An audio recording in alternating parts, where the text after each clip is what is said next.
Hi, I'm Matt from Stockton, California, and you might be considering a sidearm. There's any number of reasons to own a pistol when you're into airsoft, aside from the reasonable and usual that people just like the idea for some reason, even when they don't have a minimum engagement distance. People feel they need to have a backup for their primary, and while this is a legitimate feeling to have, I haven't found it to be the case over my years of airsoft. On the other hand, there are plenty of other reasons for somebody to use a pistol. If you're using a sniper rifle or a machine gun, you might need it to be able to go indoors or engage at closer distances. I sometimes will run a pistol as a primary either during a skirmish or an event if it fits the theme. I ran one as a machine pistol during an event in Reno recently. I have run it as my primary at many days of skirmish. I use the AAP-01. There's all sorts of cool features about it that I'll tell you about. But the most important and simplest for me was it fits these Glock magazine primary airsoft adapters. And I could hook it right into my air tank and go with that. That way I wouldn't be held back by the usual problems of pistols in that they don't carry a whole lot of ammo. Even with one of these nice extended magazines, it only holds up to maybe 50, 60 rounds if you're especially lucky. This one I've painted because I like it. I run it whenever I go to a more milsim themed event when we're all wearing camouflage and hanging out in the woods and I don't want to stand out a whole lot. My other AAP is this one here. It's actually an AAP-01C, which is the compact version. You can see that it fits inside an idle gear mag pouch, just like the magazines that I use. So it can fit onto my gear without needing a special holster or any special adaptations besides just grabbing the thing and going. It is quite a bit smaller than the regular AAP-01, even aside from the muzzle device I have on it.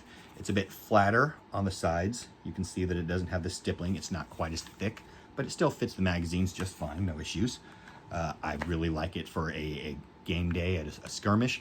I think it's super neat looking. It reminds me of the Clone Troopers blaster pistols from Star Wars, especially with like the thread safety on there, or the thread protector. I like the whole look of it. So this is one of my very favorite pistols. If you don't want a compact pistol, or if you don't need a cool snipery stealthy pistol, and this one, you've got the full auto switch on all of them. I run this one actually as the machine pistol, like I said. I put about 10,000 rounds through it that day.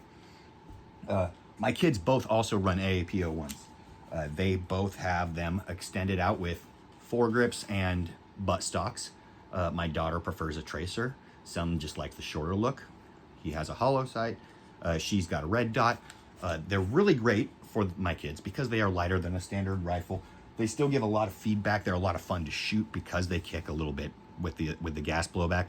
But it's a lot easier to get my kids to, or for my kids to tote these around all day than one of their rifles. Like, even though my daughter has this M4 and it's a smaller M4, it's still not as light as that pistol. My son has an AK and these things weigh a ton anyway, right? His is an E&L.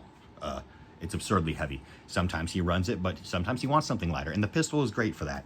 I highly recommend the primary airsoft adapters. There's a few other brands out there that are all right, but I've seen them fail. I've never had an issue with either of mine. They need about a cleaning every few months, but every piece of airsoft gear should be cleaned regularly, especially if it's something you use and depend on. Grenades, guns, everything should be cleaned, oiled up if necessary. Had all the right lubricants or whatever applied to it. I make sure that I hit the grease points in here with a little bit of silicone oil every now and then, and they run great.